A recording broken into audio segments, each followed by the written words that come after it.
Hello everyone, this is my first class, my very first video. तो मैं आपको सबसे पहले ये बताना चाहती हूँ, हमारा जो चैनल है साइकोलॉजी स्टडी पॉइंट, वो आपको क्लास 11th के लिए, क्लास 12th के लिए, क्लास ग्रेजुएशन के लिए, पोस्ट ग्रेजुएशन के लिए, आपके नेट एग्जामिनेशन के लिए, सभी में आपको बहुत हेल्प करने वाला है। आपके मनोविज्ञान विषय को बहुत मजबूत बनाने की कोशिश करेंगे। सबसे पहले आप सभी को बहुत बहुत धन्यवाद कि आप यहाँ आए और आपने क्लासेस लेना शुरू किया है। उम्मीद करती हूँ you all are doing well. सबसे पहले आपके कोशिश करते हैं आपको ये बताने का कि पर्पस क्या है, इस क्लास का पर्पस क्या है, हम लोगों का क्लास लेने का। तो यहाँ पर हम ज़्यादा से ज़्यादा स्टूडेंट्स जो साइकोलॉजी के स्टूडेंट्स हैं उनके साथ जुड़ना चाहते हैं। और दूसरी चीज़ जो सबसे ज़्यादा मैंने अपने करियर में नोटिस किया है कि हिंदी मीडियम के बच्चों को बहुत ज़्यादा डिफ़िकल्टी, बहुत ज़्यादा परेशानियाँ होती हैं नोट्स के लिए, सब्जेक्ट को समझने के लिए। तो हम बायलिंगुअल इस अपने जो क्लासेस हैं वो लेने की कोशिश करेंगे। आप हिंदी में भी और इंग्लिश में भी दोनों में क्लास लेंगे। और जो मेरे नोट्स होंगे वो हैंड रिटन नोट्स हैं और वो हिंदी और इंग्लिश दोनों में हैं। हिंदी और इंग्लिश को मिक्स करके हैं, हम अलग अलग प्रोवाइड करने का आपको ट्राई करेंगे। आप हमसे ज़्यादा से ज़्यादा कनेक्ट हों, आप चैनल को सब्सक्राइब करें, लाइक करें, ज़्यादा से ज़्यादा शेयर करें। आप टेलीग्राम पे मुझे मैसेज कर सकते हैं, सभी के लिंक मैं आपको प्रोवाइड करवा दूँगी। आपको यहाँ वीडियो में भी प्रोवाइड हो जाएंगे। So let's get start and enjoy your learning. So सबसे पहले जो सबसे इम्पॉर्टेंट टॉपिक है, जो मुझे पर्सनली लगता है कि हमें परसेप्शन से शुरू होना चाहिए, which is I think unit 5 ना, यूनिट 5। सो यहाँ पर हम लोग परसेप्शन, अटेंशन, मेमोरी, लर्निंग, बहुत सारे टॉपिक्स हैं यूनिट 5 में, उसको एक साथ कवर करेंगे। ये हम एक सीरीज़ लेकर आ रहे हैं। अब इस सीरीज़ का सबसे फर्स्ट टॉपिक, सबसे फर्स्ट क्लास है हमारी परसेप्शन, और हम इसमें ले रहे हैं गेस्टॉल्ट साइकोलॉजी को। So welcome, psychology study point welcomes you. Let's get start. So आज के हम साइकोलॉजी स्टडी पॉइंट में सबसे ज़्यादा आज का जो हमारा टॉपिक है वो टॉपिक्स हैं हमारे gestalt theory of perception. Gestalt theory of perception एक बहुत ही इंटरेस्टिंग टॉपिक आप लोगों के लिए बनाएंगे। परसेप्शन को थोड़ा सा ट्राई करेंगे समझने का, उसमें टॉप डाउन और bottom up, which is very much important, बहुत इम्पॉर्टेंट है क्योंकि ये परसेप्शन का एक पूरा एक्सप्लेनेशन है। उसके बाद में हिस्ट्री की बात करेंगे, हिस्ट्री ऑफ गेस्टॉल्ट साइकोलॉजी, क्योंकि परसेप्शन पढ़ रहे हैं लेकिन थोड़ा सा हिस्ट्री पे अगर जाएंगे, गेस्टॉल्ट की हिस्ट्री पे जाएंगे तो आपके यूनिट 1 भी क्लियर होने लगेगा। लॉ ऑफ प्रेगनेंस की बात करेंगे, परसेप्चुअल ऑर्गेनाइजेशंस की बात करेंगे एंड 5 फिनोमिनन की बात करेंगे। सबसे पहले gestalt theory of perception. Perception का क्या मतलब है? आप किसी भी चीज़ को देखते हैं, देखते ही आपको पता लग जाता है कि ये बर्ड है या ये टेबल है। एक बार सोच कर देखिए, ये सारा ऑर्गेनाइजेशन हमारे माइंड में हुआ कैसे? एक बच्चा जो है, छोटा सा बच्चा है, उसको जब तक हम बताते नहीं हैं उसको नहीं पता होता है ना। और हम किसी चीज़ को कैसे ऑर्गेनाइज करके कैसे उसको सेलेक्ट करते हैं, क्या स्टिमुलस किस तरीके से हमें इम्पैक्ट करता है। ट्रस्ट मी, साइकोलॉजी बहुत इंटरेस्टिंग है। आप उसको इंटरेस्ट के साथ पढ़ें, इंटरेस्ट लेकर पढ़ें, ट्राई करें ज़्यादा से ज़्यादा कि वो आपको बहुत अच्छा और बहुत ही इंटरेस्टिंग व्यू आपको देने वाली है। तो यहाँ पर अगर स्लाइड्स आगे पीछे होते हैं तो थोड़ा सा आप इस चीज़ को देख लें। बाकी मैं पूरी कोशिश करूँगी कि आपके लिए सब चीज़ों की बहुत ही परफेक्शन हो। तो सबसे ज़्यादा यहाँ पर जो है इम्पॉर्टेंट ये है कि ये जो प्रोसेस है, ये जो प्रोसेस होती है, उसको एक्चुअली में हम इंटरप्रेट कर रहे हैं, उसको हम ऑर्गेनाइज कर रहे हैं और जो हम देखना चाह रहे हैं उसको सेलेक्ट कर रहे हैं। This is called perception. Attention अलग है, ओके। परसेप्शन अटेंशन अलग होता है। परसेप्शन एक सेपरेट डेफिनेशन है, तो हमेशा इसका ध्यान रखें। सो हमारा जो एक्सपीरियंस है ऑल अराउंड, जो हमारे चारों तरफ जो संसार है, जो वर्ल्ड है, उसके लिए जो हमारा एक्सपीरियंस है, दिस इज़ कॉल्ड परसेप्शन।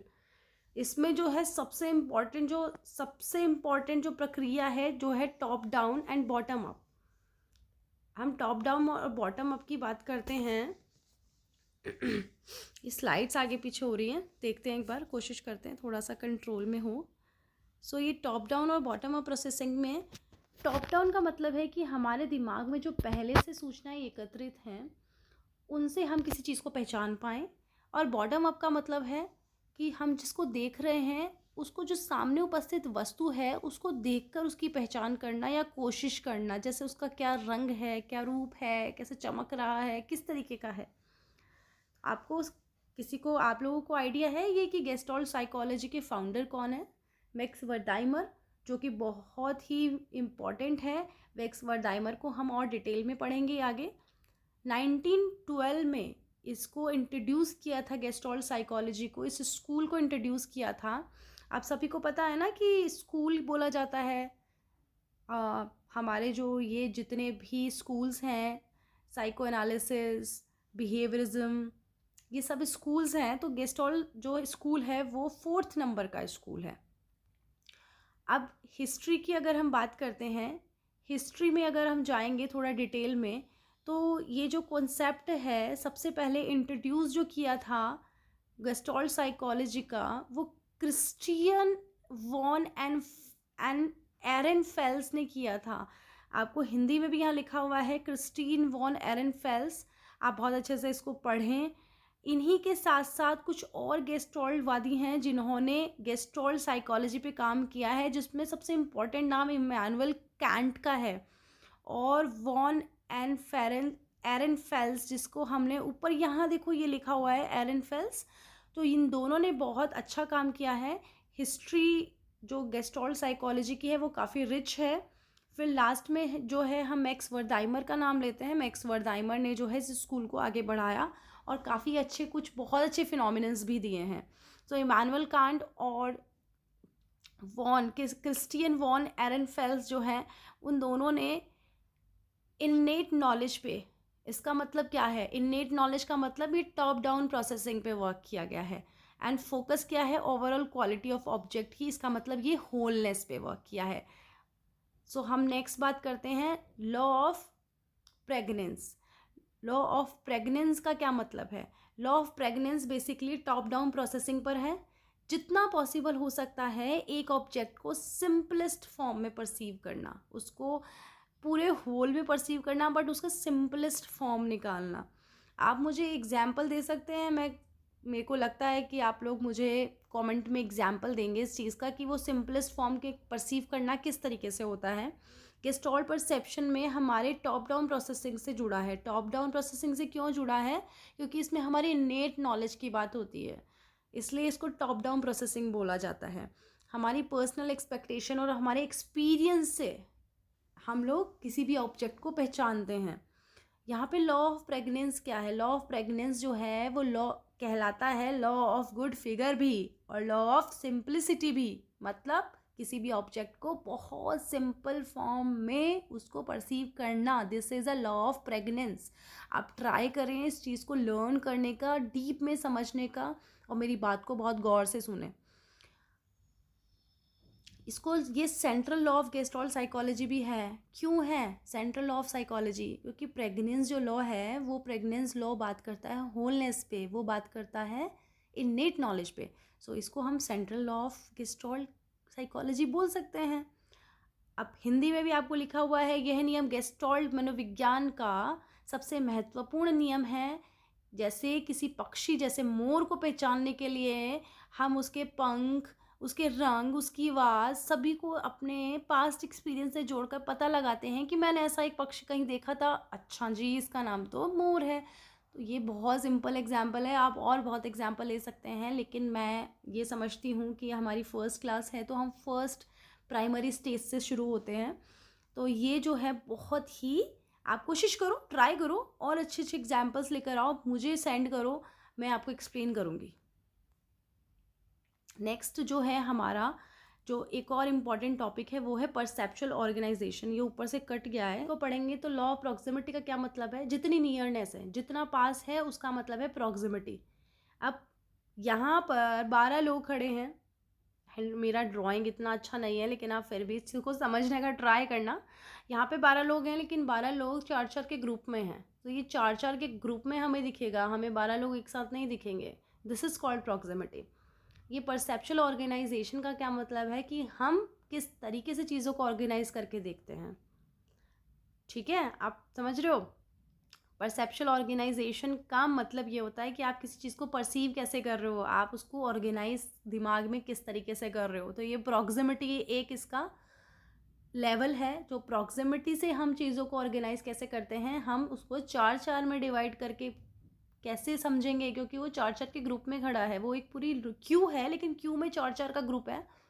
तो हम 12 लोगों में नहीं, उसको 4 के लोगों में, 4-4 के लोगों में उसको परसीव करेंगे। कंटिन्यूटी का मतलब है, देखो ये आप लोग जो स्टडी करते हो ना, आप लोग लर्न करते हो, तो आप भी इसी तरीके से लर्न करते हो। आप ना पूरा एक चैप्टर है आपके सामने, उसमें आप नोट्स बनाते हैं। जैसे अभी हम नोट्स के साथ आपके पास आए हैं, तो ये नोट्स जो आप बना रहे हो वो एक परसेप्चुअल ऑर्गेनाइजेशन ही है, दिमाग में चीज़ों को ऑर्गेनाइज करना। अब कंटिन्यूटी में आपके पास ऊपर ये इस तरीके का रॉड टाइप है। ये आपने वो देखा है, ये अपना ये टावर होते हैं, तो टावर के नीचे वाला जो होता है ना पूरा, वो लोहे वाला स्टैंड टाइप बड़ा लंबा सा, वो इस तरीके का ही होता है। तो उसमें क्या होता है, पहले लंबे दो इस तरीके के स्टैंड होंगे, लंबे दो लोहे के स्टैंड होते हैं, उसमें ये जिगजैग होता है। तो इस तरीके से 2 लेवल में उसको परसीव करना, पर ये है कंटिन्यूटी में। ठीक है, ये कंटिन्यूटी में नज़र आते हैं। तीसरा है हमारा क्लोज़र। क्लोज़र ट्रैफिक सिग्नल में आप बहुत अच्छे से समझते होंगे क्लोज़र को। तो ट्रैफिक सिग्नल को मैं आप थोड़ा सा भी कट करके आप अभी तो देखोगे ना, जैसे एक स्ट्रैंड कटा हुआ है, लेकिन आप समझ जाओगे कि ट्रैफिक सिग्नल का कौन सा पार्ट है और ये क्या कहना चाह रहा है। तो ये इसको इससे बहुत अच्छे से समझ सकते हैं। इनकम्प्लीट फिगर को कंप्लीट करना, ये सब टॉप डाउन प्रोसेसिंग है। आप दिमाग में आपके जितने भी एक्सपीरियंसेस हैं उससे आप उस चीज़ को समझ रहे हो, तो ये सब टॉप डाउन प्रोसेसिंग का पार्ट है। टॉप डाउन आपको फिर से एक बार बता देती हूँ। टॉप डाउन का मतलब है आपके दिमाग में जो पहले से सेव है उससे आप चीज़ों को और अच्छे से पहचान पाते हैं, रिलेट कर पाते हैं। अब सिमिलैरिटी है। सिमिलैरिटी का मतलब है कि समान आकार की और लंबाई की वस्तु है और व्यक्ति है, वो खड़े हैं, तो आप उनको आसानी से पहचान जाएंगे कि हाँ ये एक ग्रुप के हैं, इनकी लंबाई एक जैसी है। देखो इस फिगर में आप देखो, ये बॉक्स बना हुआ है और बीच में डॉट्स हैं, तो वी कैन ईजीली परसीव कि बॉक्सेस हैं और डॉट्स हैं उसके बीच में। आप पूरा बॉक्स नहीं परसीव करोगे, आप उसको ऑर्गेनाइज कर लोगे दिमाग में, है ना। तो ये देखो, ये है डॉट्स और उसकी है ऊपर बॉक्सेस। अब है सिमेट्री मिरर इमेज होता है। मिरर इमेज का मतलब 2 लोग खड़े हैं आमने सामने, एक जैसे हैं, मतलब आप मिरर में देख रहे हो अपने आप को, that is called symmetry.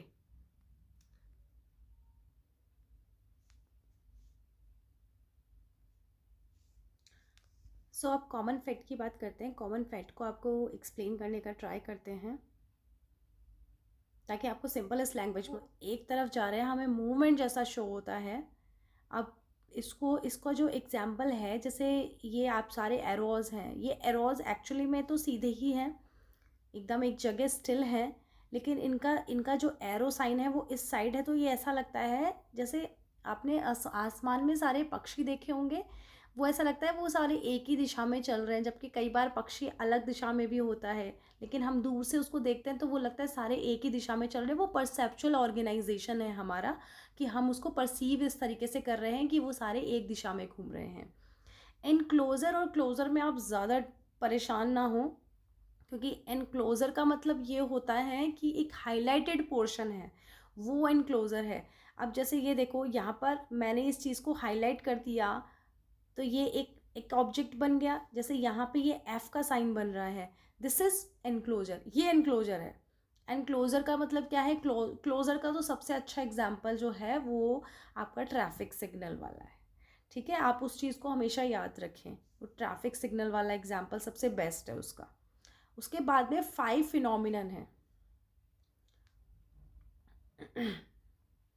5 phenomenon थोड़ा सा समझेंगे, ज़्यादा डिटेल में नहीं जाएंगे क्योंकि हम उसको बाद में और पढ़ने वाले हैं। तो 5 फिनोमिनन आपको सिंपलेस्ट एग्जांपल है, शादियों में जो आप लाइट देखते हो, वो जो चल रही होती है लाइट, एक्चुअली वो चल रही नहीं होती हैं। तो मैक्स वर्थाइमर ने एक बहुत अच्छा इसमें एक्सपेरिमेंट किया था, और इसका एक टाइम होता है, ये टाइम होता है 30 to 200 मिली सेकेंड। अगर इसके बीच में लाइट को बुझाए जलाएं तो वो ऐसा लगता है जैसे वो रनिंग मोमेंट में रनिंग कर रही है, रन कर रही है, वो मूवमेंट कर रही है। तो ये दिस इज़ कॉल्ड 5 फिनोमिनन। और इस तरीके के और भी फिनोमिनन हैं जो कि परसेप्शन में आते हैं। हम आगे चल के और टॉपिक्स को कवर करने वाले हैं। आप ज़्यादा से ज़्यादा चैनल को सब्सक्राइब करें, वीडियोस को लाइक करें, और नेक्स्ट वीडियोस में आप क्या मैटर पढ़ना चाहते हैं, आप क्या टॉपिक पढ़ना चाहते हैं, आप मुझे वो भी कमेंट कर सकते हैं।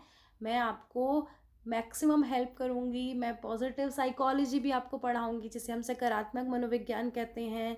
हम काउंसलिंग साइकोलॉजी भी पढ़ेंगे, जो और डिसिप्लिन है साइकोलॉजी के, सब ट्राई करेंगे, सब पढ़ने की कोशिश करेंगे आप लोगों के साथ। लेकिन उसके लिए आप लोगों की बहुत ज़्यादा हेल्प की ज़रूरत है, क्योंकि आपकी क्वेरीज नहीं आएंगी तो मैं और वीडियोस ऐसे ही वीडियो बनाती रहूँगी, पर अगर आपकी क्वेरीज आएंगी तो और अच्छे वीडियोस और बहुत अच्छे टॉपिक हम लोग कवर करेंगे। Thank you so much.